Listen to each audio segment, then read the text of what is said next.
Hello, I'm Pam Hoffman, Everyday Spacer. I'm Jeff Miller. Yes, I forgot my name. CME Computer and IT Solutions. At Everyday Spacer, we show regular folks how to personally and directly participate in space exploration, science, and astronomy. We're here on Friday nights at 9 p.m. Pacific Time, 12 midnight Eastern Time, and 2 p.m. on Saturday in Queensland, Australia. We're broadcasting live from Thousand Oaks, California. Thank you so much for being here. I see a comment already. Yep. Hi, Cliff. Hey, Cliff. Good evening. Hello, how are you? Jeff has some cybersecurity news for you tonight. You're sharing, right? Yep. Yeah. Let's see. There it is. Okay. This one's doesn't really affect most people, but it's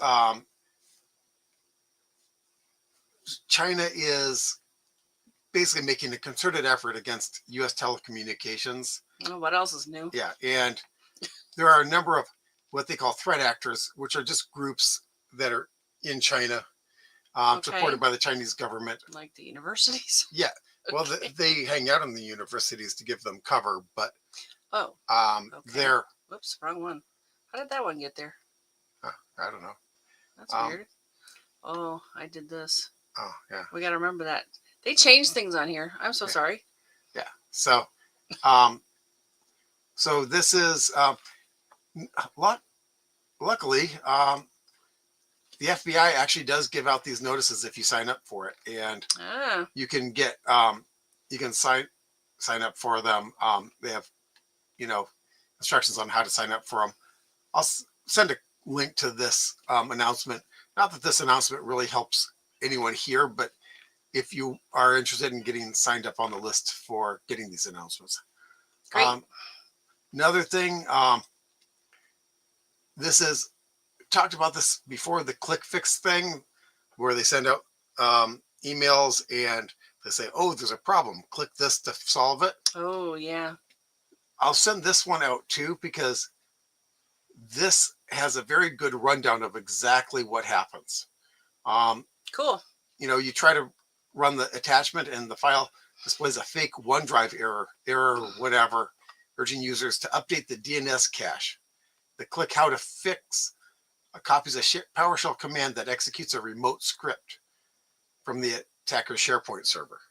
So this is a very,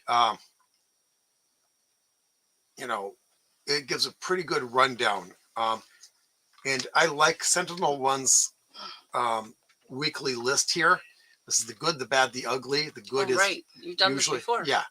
The good is they basically cut people, and here's the thing. Ooh, they've indicted a bunch of people who are Chinese nationals. So what? It's not like the Chinese are going to give these guys up because they're doing the Chinese bidding. So, in this case, this is a whole nothing burger. I see.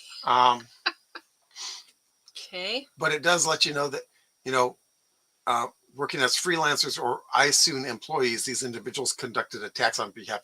Now, in iSoon, a lot of these groups get themselves employed as remote IT workers. They'll go so far as get a collude with someone in the US, put a bunch of laptops in that house, and they'll remote into those laptops and then use those laptops to do the work, so that it appears that they're coming from the US. Interesting. So that's all I've got right now, and I'll just copy these links over. Great, and we have some comments as well. Oh, okay. Go for it. Well, I'm queued up for this thing. Oh, okay. So I gotta leave it there. Oh, hang on. Let's go. Cliff. Yeah, I have talked about remote scopes before. Very, very cheap for what you use. Yep. Oh, okay. Some awesome opportunities there too. Hey, Don. Don. Welcome. Glad you're here. We'll wait till China buys Apple and Android. They will own everything one day. I don't think so. I think Apple is too big for China to buy. I don't think their economy would support it, quite frankly. I don't think they can afford it because their huge economy is more of a surface. Well, and they block Apple, so Mm-hmm. they're not buying it anyway. Yeah, they're buying the Chinese version of it. Yeah. The Chinese economy is basically a whole bunch of thin ice. Hey, Naomi. Hey, Naomi, welcome back. Yeah. All right, looks good. Yep. I'll get those links for you. Oh, great. Okay. Then you've got the next line too, so. Oh, okay. That's you. Oh, yeah. Tonight, Pam will be talking about MicroObservatory online robotic telescopes. We'll be back in 8.3 seconds.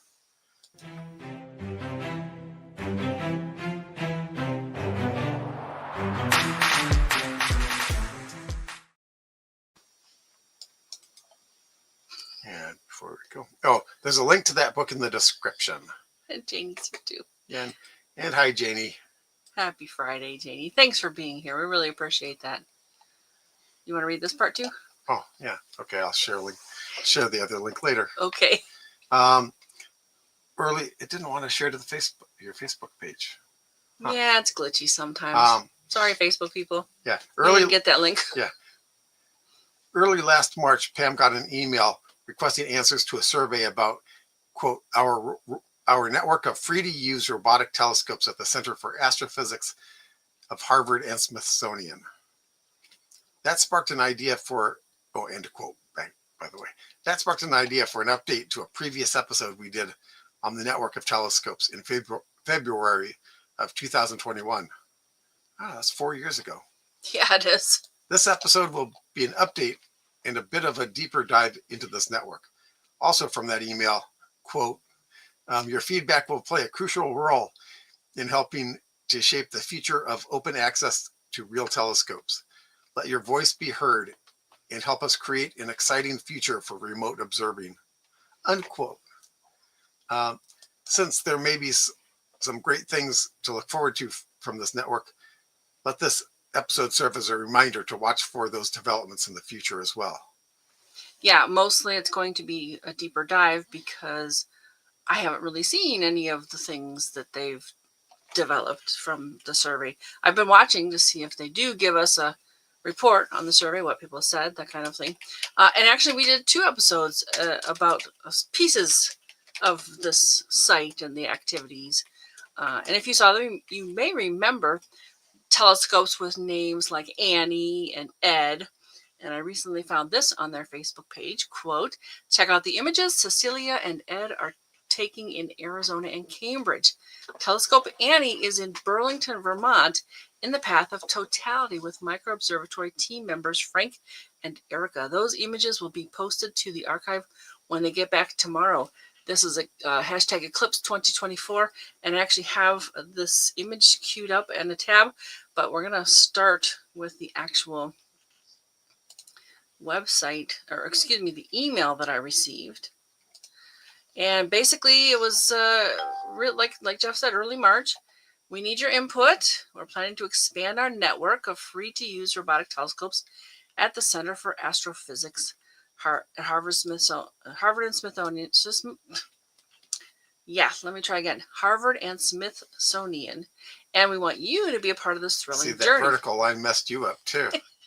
That's why I replaced it with the word of. So I actually did go ahead and take the survey, and I was like, wait, did I take it? Oh, yes, you have already taken the survey. So I was happy about that. Oh, I see. And I'm really looking forward to finding out what they're going to do. Like right now, there are 5 of these telescopes. Are there going to be more at some point? Well, I'm not sure. So the very first episode we did was really a very small part of this was how to help NASA process and analyze images with their imaging tool. And it's really fun to look back at these from so long ago. We weren't even working with live websites. We had these just Word documents with pictures in them. I don't know why we didn't do live websites, but now we do. And so that was the... Oh, because before, I don't think I don't think the sharing was quite as robust as it is Okay, that seems... Or we just didn't know how to do it. Maybe, yeah. From before. Yeah, there's a lot of things that we've learned over the years. So this was like February 5th, and this one was a week or so later. And here we are with just a bunch of these images, but there's so many more that you can pick, and it changes. I realized this week while I was doing this research, and I actually got like a project in mind, but I'll talk about that soon, that these sort of swap around. Well, it makes sense. Not every night is going to have every object available to it. A lot of things are in the daytime when in some parts of the year, that kind of thing. So yeah, I forget why I put that there. Sorry. But this is the basic site, MicroObservatory Robotic Telescope Network. And yeah, I'll grab that for you. Put that in the chat. With any luck, it will work for everybody. And I hope it is a clickable link as well. All right. Let me know. Looks clickable. Oh, good.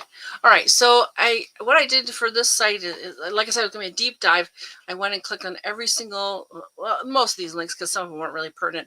The Facebook group, what's this one? Flickr, the Twitter, which is now X. All these are going to be lined up coming from the next tabs. There's the NASA Astrophoto Challenge. I went looking for when the next one's going to open up. But of course, they just finished this one, so they may not even have any dates available yet. But I didn't find any either. And then there's going to be standout entries that they're going to mention from this particular challenge. And I think they do this every year or every couple of seasons, something. So then I went ahead and, because this is the one we looked at before, but they also have that's the Observing with NASA DIY Planet Search, use AstroNet, and their what they call a legacy portal. So it's probably like the first one they had, like everybody they learned. And I got a couple of these down here too, the imaging application, but we did a whole episode on that. That was over here, that first one in the beginning of February. So let me go ahead and get to those pages. Here's the Facebook page. You can certainly like it for yourself on Facebook. It's facebook.com/microobservatory right there. And they're not real up to date, but they did talk about the Astrophoto Challenge at the end of February. And I got the picture we were talking about. Yeah, they wanted you to take pictures and use these, a couple of different galaxies that are, like colliding. There's collision stuff going on with them. But I thought what was really cool was this picture here, and that's the one. Check out the images Cecilia and Ed are taking, and that's where I pulled that from. In Arizona and Cambridge, Telescope Annie is in Burlington, Vermont, in the path of totality. And they talk about Frank and Erica using those images. But look at that. That's so cool. Beautiful. From last year. I think that was when Cliff was here, right? All right, and they have their X or Twitter page. And again, it's not real up to date, but it's good. It's not bad. So then we go over to the Astrophoto Challenge. Yep, there it is. The season has ended. They're reviewing the submissions, so they're going to eventually have these standout entries. I believe I have a tab for that too. So then we've got the video. This little video is really nice. I watched this one. It talks about these interacting galaxies, and they wanted you to get pictures of those and basically manipulate them with the imaging tool. So that they created, and we'll see some standout ones from before. Some things that either look really cool and or something that's like scientific, or maybe some of both. But they do talk about that in this nice video, and they talk about those interacting galaxies as well. They have 2 targets for this particular challenge. So I recommend watching that one. You can learn more about the interacting galaxies. Let's see. Yeah, the standout entries, and these are from other seasons, because this one, the one they just finished, it hasn't been posted yet. We highlight a number of standout entries from each of the past seasons of NASA's Astrophoto Challenge. Click through the image thumbnails below to read expert feedback 2 participants from NASA scientists. So it's not really a prize, but you might get to hear from NASA scientists talking about what you did, your picture, and what you did with it. That would be very interesting. That'd be very cool. Yes. So they and I guess there's like a couple of things going on. The NASA challenge, MicroObservatory challenge. I kind of missed that one, so we'll look at that in a second. We'll do that live. But they have like, this is the person's name, and you can see they're the same object, but they've been, they've been manipulated differently. Right. Yeah, they've used different colors, different. I'm sure they had different reasons for doing these, and this might be actually the same image, but it's possibly in infrared. Looks like these are all clickable. I don't want to go too deep into this because we could be here all night.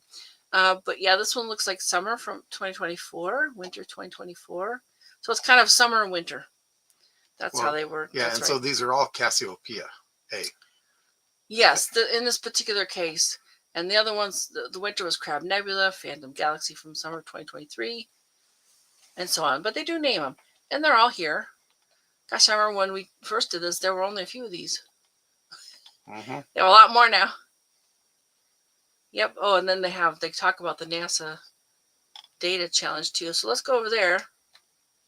Oh, it's okay. It's just below. Is it a different? Yeah, they look like, no, this is summer 2022. So it was. They haven't done a NASA challenge in a while. Oh, yeah. That would be what that means. But I'm just looking at what. Let's see. Let me go back quick because this one. Well, it looks like it's like top and bottom, but. Well, maybe it is. Okay. Yeah. So it's basically the same page. You just scroll down a little more. I guess I thought we were at the end of the page, like here. No. But nope, there's more. Yep. All right, I see what's going on. So let's see. Do they talk about how they're different? They don't quite say what they're different for, how they're different here. Mm-mm. But they do have different targets. And the MicroObservatory challenge has been going on since 2022. Alrighty, so we'll go ahead and look at the next page here, which is the actual Observing with NASA Control the Telescope full-blown website. Control your own telescope using the MicroObservatory Robotic Telescope Network. And I think this is going to be great for somebody like, here it's been cloudy. And it's, you want to go out and look, but you can't really see anything. So I think this is a really fun way to have some possibility of observing even when you can't do it yourself. Maybe you don't have any equipment. A lot of kids in school wouldn't, but they have projects for the school children and their teachers to put together and use this all the same so that they do get some observing in. Mm-hmm. I think it's wonderful. And I actually, like I said, I had a little brainstorming and I was like, oh, why don't I do this? But we're getting to that. So, all right, so this is kind of the intro page to it. Because I think the next one is the Control the Telescope. And yeah, now on their YouTube channel, they had these images in the same way. So they do have a bunch of these on their YouTube channel as videos. Alrighty, let's see, where are we? We're going to go ahead and go to that Control the Telescope. And the first thing you see is this choose a target. And they actually have the path here. You choose your target, adjust your settings, provide some information. They just want to know who all's using this system, and then submit. And tonight we had the solar system, moon, Jupiter moons, Mars, Sun, Neptune. I guess the thumbnail's not there. Pluto as well. So those are the choices there. In the stars and nebula, we have a few more. And that last time I did the Pleiades. So that's also available tonight. And it's not too far off from February of 2021. Yeah, go ahead. Oh, yeah. Janie says, so cloudy here lately in Southern California. It feels like that June gloom thing. So, Janie, if you want to run a telescope, just order it up. Yep. You don't even have to worry about light pollution. No, these are in kind of far off places in the middle of the desert and stuff. Yeah, and Cliff says, a few of the best telescope sites are Utah Desert Remote Observatories, Starfront Observatories, iTelescope, Deep Sky West Sierra Remote Observatories. Yeah. I wonder if there's other sites for those to run like this, because this site's very, I feel it's pretty intuitive. I mean, they have a button, observe, and then you'll see the next thing once we do that.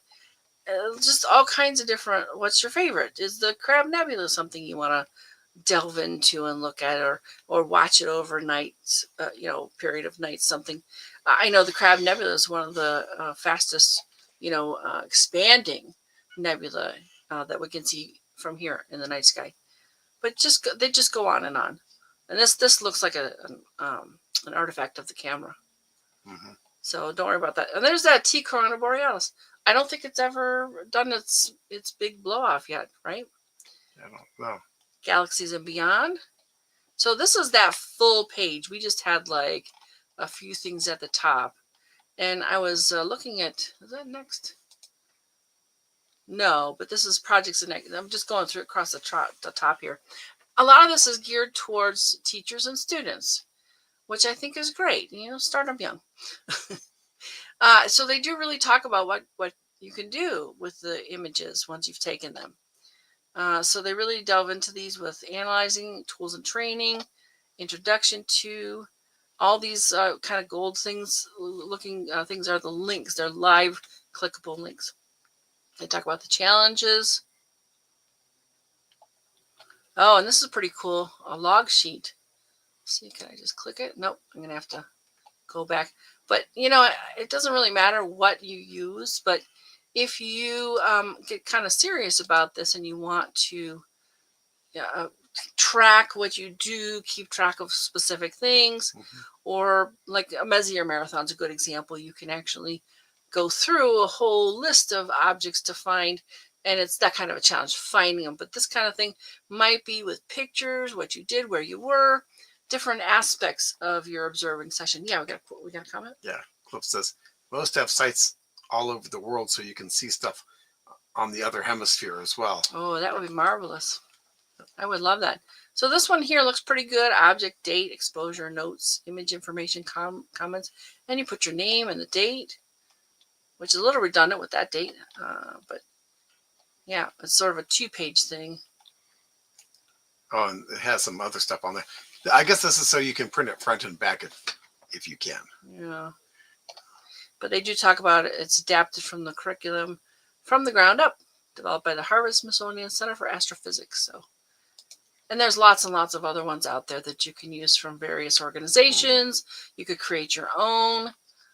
It doesn't really matter, but if you want to do, like, I really like the Sky Maps one, and it's very simple. If you have a whole list of things to look for, and you just check them off. I saw that. You put the date, maybe draw a little picture.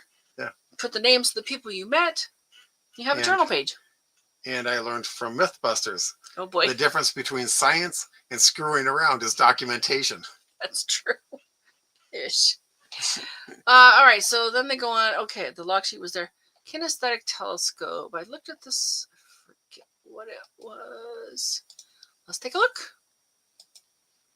Oh, yes. Learn how. Oh, learn how the images get made. So this takes you through the process. It doesn't seem like that's what that is. No, it doesn't. Oh, I see. It's down here that they have like, they depict light with this orange color, an object in space with the red, aperture, mirror, and so on with these different colors. I guess this is the kinesthetic telescope formation.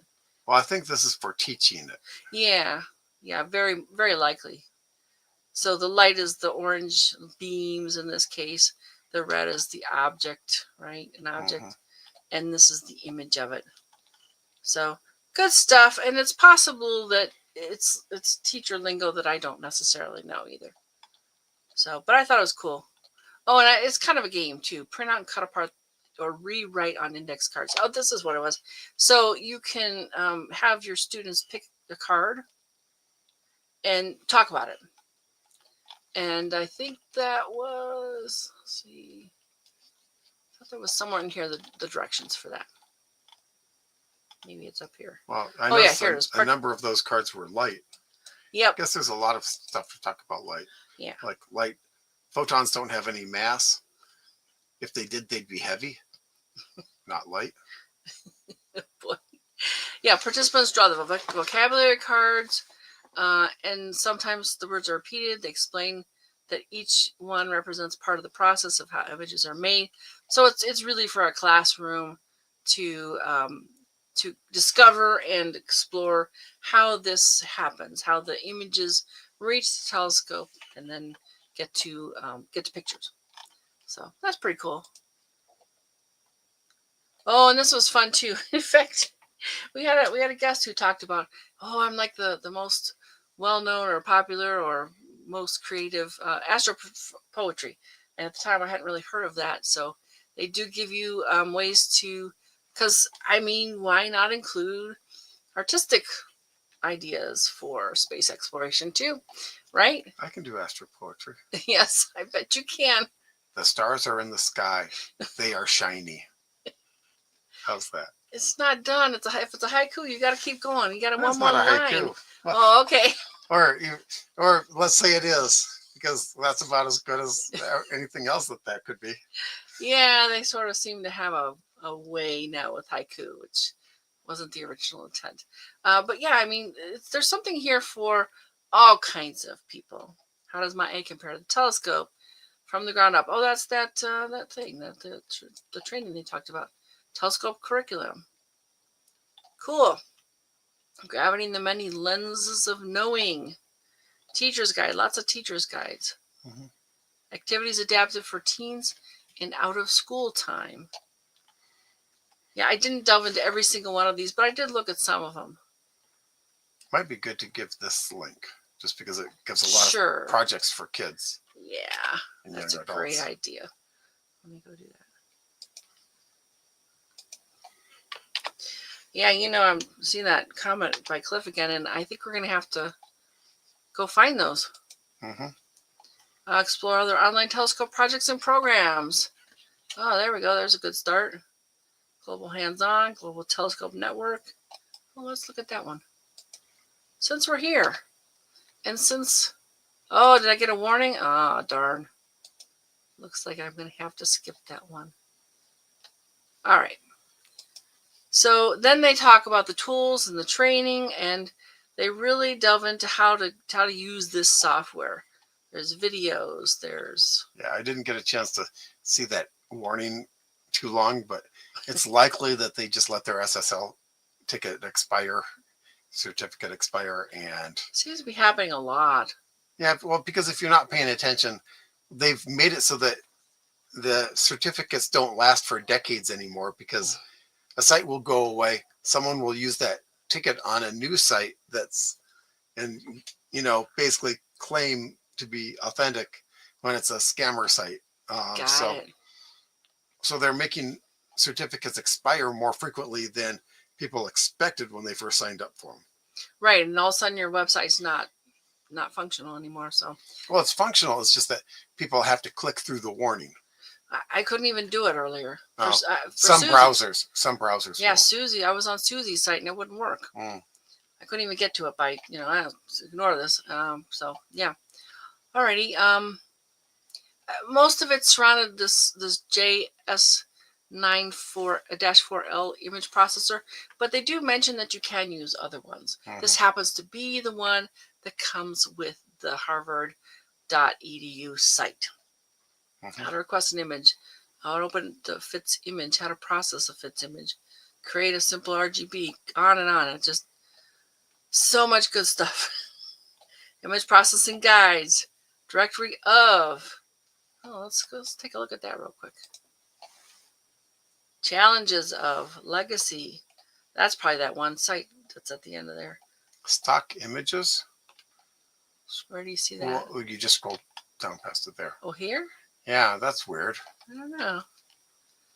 Let's Image processing challenge. Oh, maybe it's for using stock images to practice with. Oh, that makes sense. Well, the directory. I have this all over the place.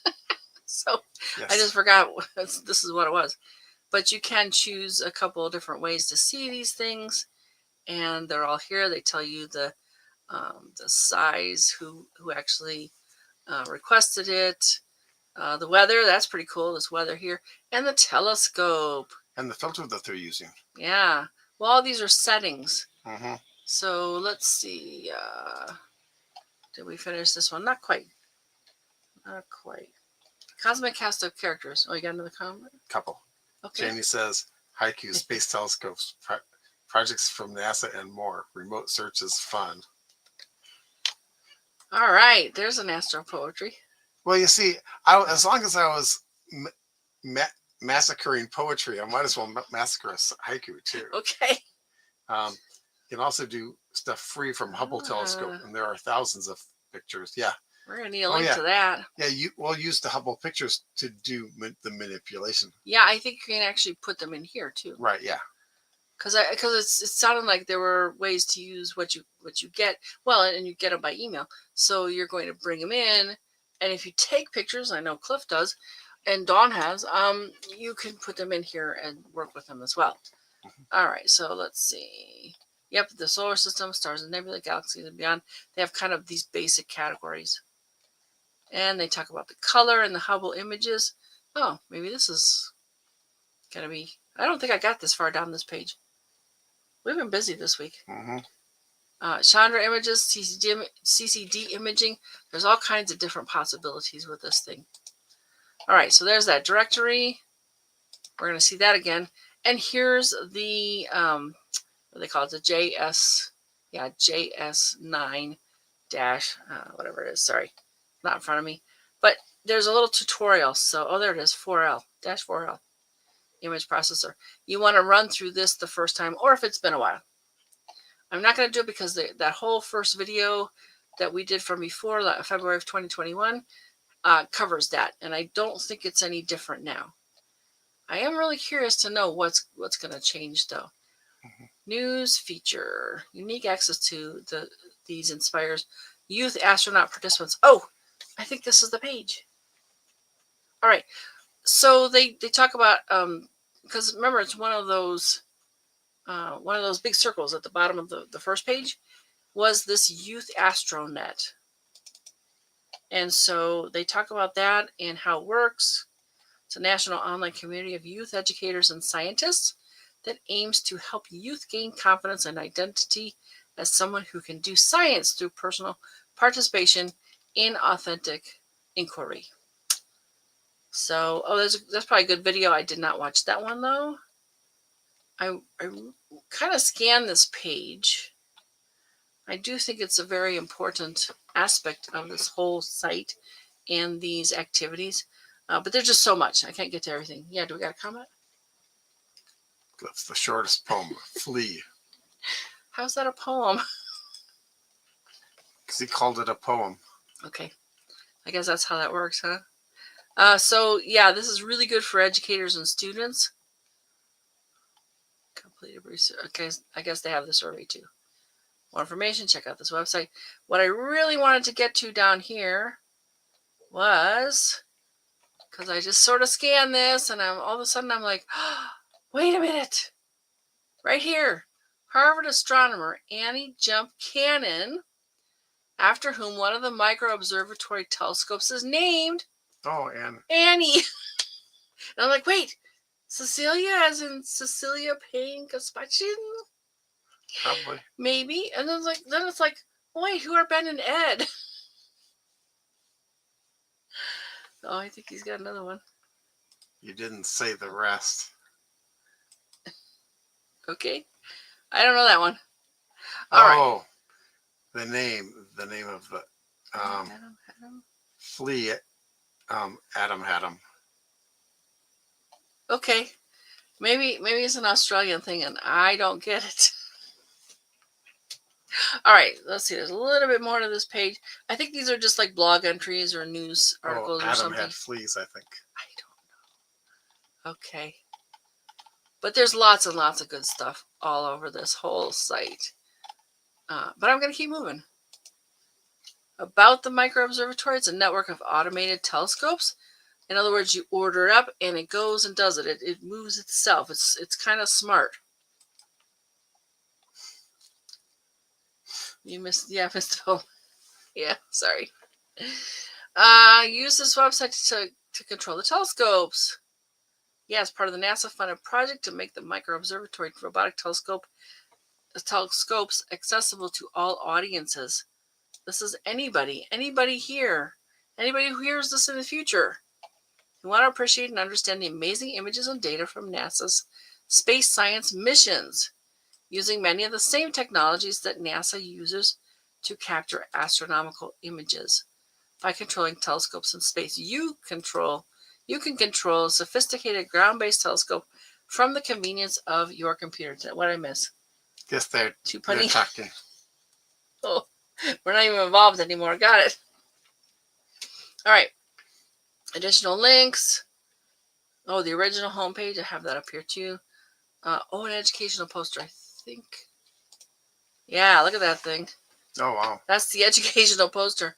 I suppose if you buy it for your classroom, it's a lot more legible. Or if you're young, you got better eyes. Probably needs to be big, yeah. I didn't do this one. An article reviewing 10 years of lessons. All right, so let's see. That was the... I guess I did go to this. This one's one of them. Astronomy Education Review from 2006 and 7. Here it is. Evaluating 10 years of MicroObservatory. And they'll talk about how the 10 years went. I think there's the other one. A network of automated remote telescopes dedicated to educational use. I just want to pique your interest. I think you should go look yourself. And then we have, how cool is this? You can join the search for other planets. That's that DIY planet search. We never touched upon this in either of those two first episodes about this. But they talk about how you can actually go and find other planets like the other scientists out there are doing. I really love this. And I didn't really delve into this very much. But I think someone out there should. Oh, these are kind of fun. Shortest year. First transit detected. Darkest exoplanet.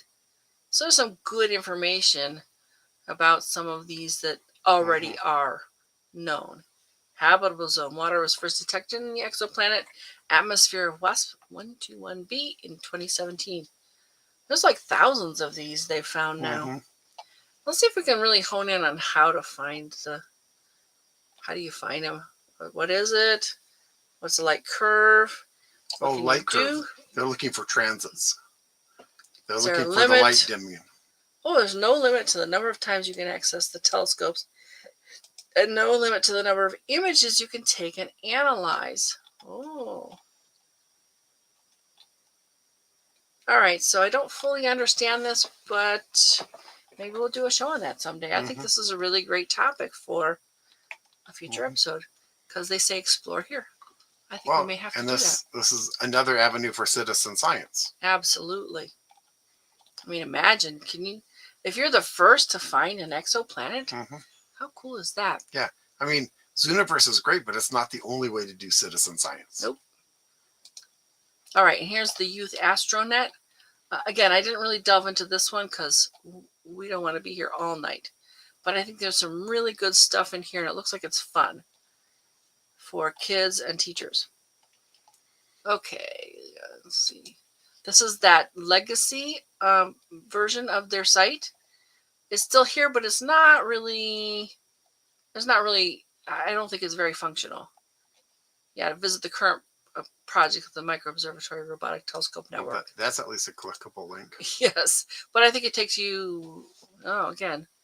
Yeah. But I think it takes you right back to that original page we were on. All right, so, and here is their YouTube channel. Do you have a comment? Yeah, Cliff says 5,500 exoplanets confirmed. Oh, I thought there were actually some more. Okay. Well, of course, they've probably found them, but they haven't confirmed them yet. Right, yeah. Possibly. Yeah, confirmed is the major thing, because anyone can claim that they found an exoplanet. Someone else has to go find it, too. Right. So this actually goes to that first page. But I thought it was really cool that they had like little training sessions, and the Youth Astronet, if you like that kind of thing. There's the eclipse. Oh, from 2023. What were you thinking about Nothing. there? Okay. Yeah, some of the people involved are doing little training things. They don't have a huge amount here, and it's not exactly as up to date as I thought would be really good for them. But there is some really good material in here. Yeah, Cliff answers yes, but not confirmed. Not confirmed. There are more quote found unquote, but they haven't been confirmed. Yeah, it looks like we watched this one, probably getting ready for the previous episodes. Mm-hmm. So yeah, good stuff here. Moving on. Oh, what do you say? Add about 4,500. Oh, others. Really? See, that's a higher number than I thought. So that means about 10,000 potentials. Wow. So as I was going and opening up all the different things, this one did come up again as well. Okay. Thought we already. Yeah, we did. Did you jump back somehow? No, I think it's just accidentally in there because I had the bright idea to, since it's so cloudy and it's so early, to go looking for the smiley face with the two. I thought, oh, maybe I can actually take pictures of it with this network, right? Mm-hmm. So I tried, and I didn't look it up. And I thought, oh, what is it? Jupiter? And no, it's not Jupiter, but that's the first one I tried. I tried Jupiter. And I'm thinking, oh, this is last night. And I'm thinking, oh, maybe I can have my pictures back by showtime. Not yet, because they say in a day or two. It's possible I requested this so late last night that it queued up all everybody else's requests, and mine's just going to spill over into like tomorrow morning. Well, right. Jupiter's probably tonight because it's kind of high in the sky, I think. At least it was, when I could last see the sky. And then I went and looked. Oh, let's see. I think I have... Yeah, so this is kind of cool because you can see the next tab just after you choose your target, adjust settings, and they do give you I think I had 1 second, and they were like, oh, that's going to be overexposed. Maybe I really wanted to get as broad a field as I could in case I could see. And I thought it was the moon and the other planets, but no, I was in the wrong place. It has to be a really broad field. Yes, it would. And it gave me grief about not picking the filter. So you really want to fill in the field of view, the exposure time, and a filter selection. Sometimes there's only one. In this case, there were two. They give you information about what it is, a little picture, the object type, planet in this case, how far away. And it's not really part of a constellation. It's not that far away. So then you fill in the information because that's the next part. I put in my email because I really want to get my pictures back probably tomorrow. And they ask a couple of other questions like what state you're in, if you're a girl or a boy, how often have you used this? And I was like, oh, I think I'm about 2 to 5 times now. How do you rate your astronomy knowledge? I'm sure I'm kind of in the middle somewhere. Okay. Oh, we got another comment? Yeah. So it depends on place and weather. Okay. And I don't... For the planets? Because that comes after all the planet talks. Or was it something from the episode? Don't know. I think it's talking about the observing Jupiter or something. Ah, okay. Yes, it's true. All right, so then you get this sort of confirmation page. Your request has been submitted.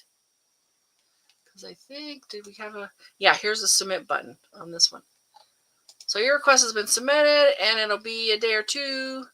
Tomorrow or the next day, you will receive an email notification from MicroObservatory support at cfa.harvard.edu with a link to download your image. Keep your fingers crossed for clear skies always. Mm-hmm. Maybe someday they'll have these in orbit. Mm-hmm. There's that directory again. You can go look at other ones. You can actually sort it by the object you took a picture of. Take more images. Go to projects. We've seen those. Hubble, Chandra, Spitzer. Give us your feedback. I actually have that one up to somewhere. I don't think I have it here. And then I actually went and looked. Oh, yes, it's going to be the moon. So let's do the moon. Right? So that one's coming too.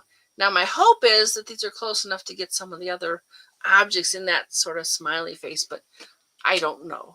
We'll see what happens. You go through that process again. Oh, I did Neptune next. Okay. Remote scope at the time. And because you were talking about hoping for good weather. Yes. Got it. Oh, and here's one of these for Neptune, because I was like, oh, Neptune's going to be over there. I finally went and looked at the Farmer's Almanac. Yep. So they give you one choice for the field of view. Oh, look at this.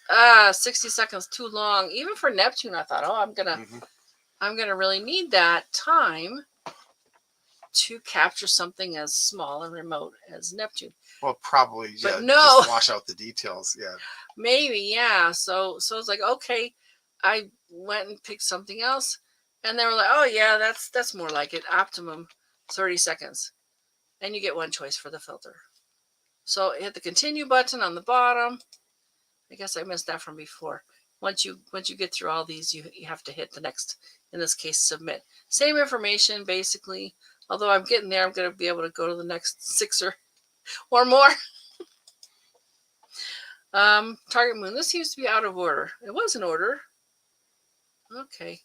So I did finally look for the things I could, because Mercury was not a choice. I think it's going to be Moon, Mercury, and Neptune over there. Might be close enough to the sun that they don't really want to risk the telescopes. Maybe, yeah. And here's the other thing: is like Neptune's not really visible, is it? So not naked eye. No, not naked eye. Let's see. Did I do another one? Let's see what I got here. Oh, and these are actually live. This is so we could do it. We could sit there and say, oh, maybe I want, actually I wanted the widest view possible. And they're gonna look at this. They're gonna say, yeah, no. It's especially probably not the moon, yeah. And there's only one filter for this. But you could submit that. Oh, still too long. Oh, so fast. Yep, optimal. So they kind of give you hints. Mm-hmm.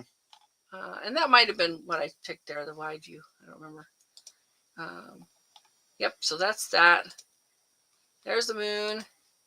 There's the directory. And that's what I got. Oh, but let's look at this directory a little bit too, because I think this is pretty good. You can't, like Mercury. See, it would have been good to have Mercury.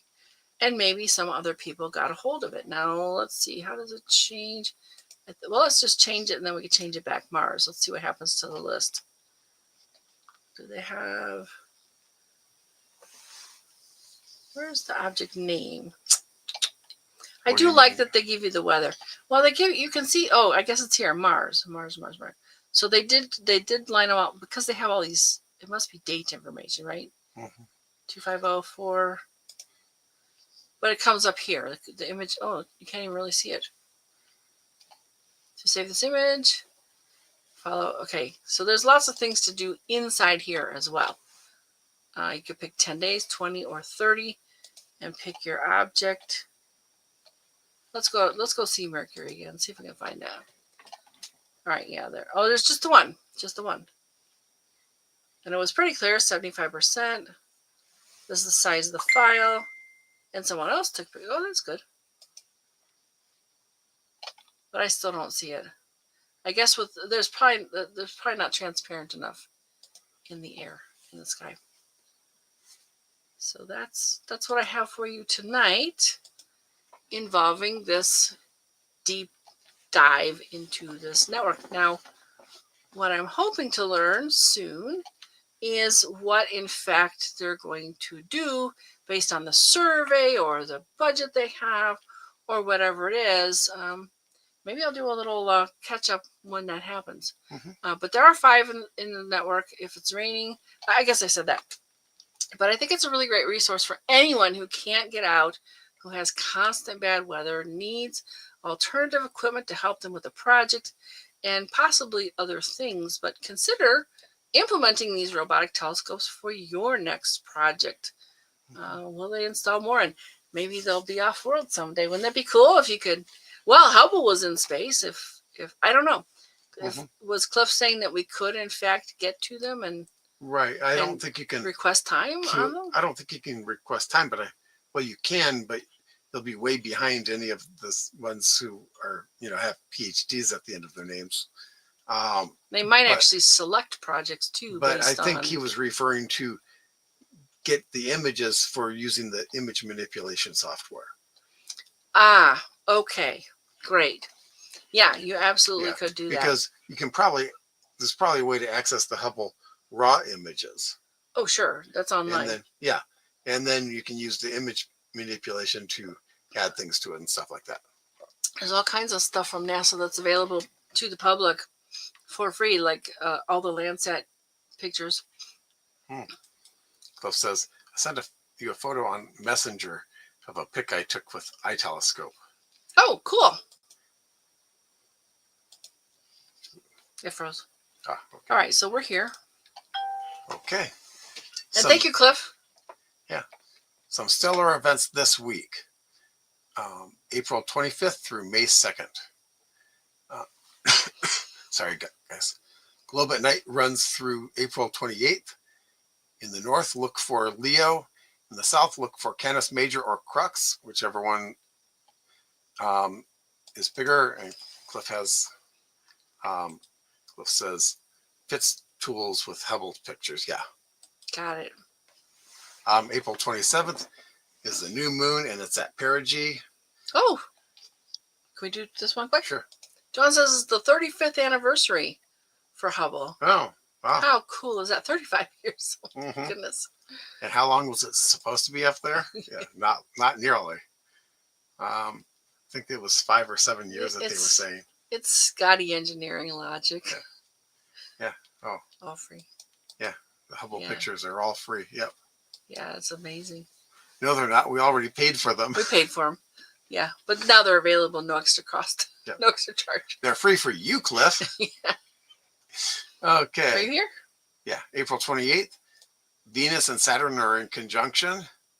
April 29th, Pleiades is 0.5 degrees south of the moon. It does not say anything about an occultation, so... Yeah, that's awful close, though. Yeah. Might be somewhere other than North America, which I think is where the source is. Yeah. April 30th, Jupiter and the moon are in conjunction, and Jupiter is 5.4 degrees south of the moon. That's probably not in conjunction unless something really weird happens. Yeah, that's quite a distance. May 2nd. Where's May? Oh, I guess nothing happens on May 1st. It was a slow week. Yeah. May 2nd, Friday night show. I will do a profile of, well, you'll find out soon. I think I know. I'm pretty sure I know. Find us Fridays at 9 p.m. Pacific time on the Everyday Spacer Facebook page and the Everyday Spacer YouTube channel. You picked it. What inspires you the most for the coming week? Oh, and let me set this up because I haven't done this for quite a while. You see, it says you'll find out soon. And I was like, oh, is that directed toward me or am I supposed to read that? Go ahead and share because I haven't done this in a while, but I really like to tell you about things like this. And there's an art one somewhere too. I haven't been able to find lately. I saw it, and then I haven't been able to find it again. On April 21st, I got an email from the United States Department of Energy because they make these little offers to come and talk to them. So there's a deadline for Make It Prize. I think they've actually extended it. Let's see. The West for April 22nd. The deadline has been postponed. They don't say. I thought they said when. Oh. Yeah. Jamie has a couple things. Yeah. I have to miss next week because I'm out of town. Ah. Well, you can always catch the replay, but we do love having you here to comment. Absolutely. And May 1st. May 1st is May Day. Yep. Right. Oh, that wasn't even on the calendar. Yes, May 1st is May Day. You said it. So the other thing I got was this NASA Social Digest, and I haven't seen one in quite a while. Now, it looks kind of hard to read there, but what I did was actually routed out the websites, and here's the deal. NASA Social. You want to be very active, at least on social media. It's sort of their way of spending a little money and leveraging a lot of Twitters and posts and videos and whatnot. So, we have another one. Yeah. You were on a roll, though. Yeah. So, Dawn says, have a great week, folks, and we'll miss you, Janie. We'll miss you, Janie. So, in the case of the NASA socials, you want to make absolutely certain that you can make them. I mean, things happen. But if it's not like in your area, you really want to make a commitment to get there and go do this. They really expect you to show up and participate. But some of these can be really, really terrific. Well, they don't want to take space away from someone who is going to show up. Right. But their whole point is to have people do social media activities while you're at these events. So here's one. The first one was experience the launch of NASA's SpaceX Crew 9 mission. And they describe digital content creators are invited to register to attend the launch of the 9th SpaceX Dragon spacecraft. Now, bear in mind, launches can scrub. So you may go there, you may get all excited, and then you can't do it. But they usually have things surrounding this event. So it's not just going for the launch. Yeah, we got more. Yeah, Naomi says, thank you guys. Have a great week, everyone. Yeah. Thank you as well, Naomi. So glad you're here. So one of the things I want to definitely impress upon you is that you absolutely want to fulfill all the things. There's only going to be 50 people chosen, right? But you want to apply. You need to hit the deadlines. You have to fill them out to everything. That's the very first thing that they will eliminate you on. Did you miss a blank? Did you, whatever? Are you not on Twitter and never post? They don't want you to be just coming. They want you to be active on social media to help them get the word out about this cool NASA event. Yeah, and you really have to do the things that they want you to do while you're there if you want to ever come back. Yeah. So it opens Wednesday, July 17th. The deadline is 10 a.m. on July 22nd. So it's a few days. So it's not too bad. Some of them are longer, some of them are shorter. But they do talk about all the different things, all the requirements. Absolutely make sure you like bring ID when you come. You have to do these things, or they just won't let you in.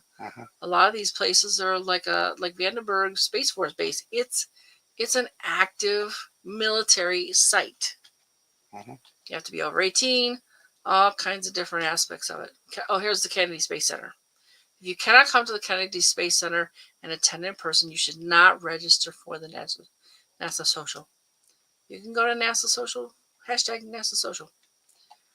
And then there's two more from that particular email.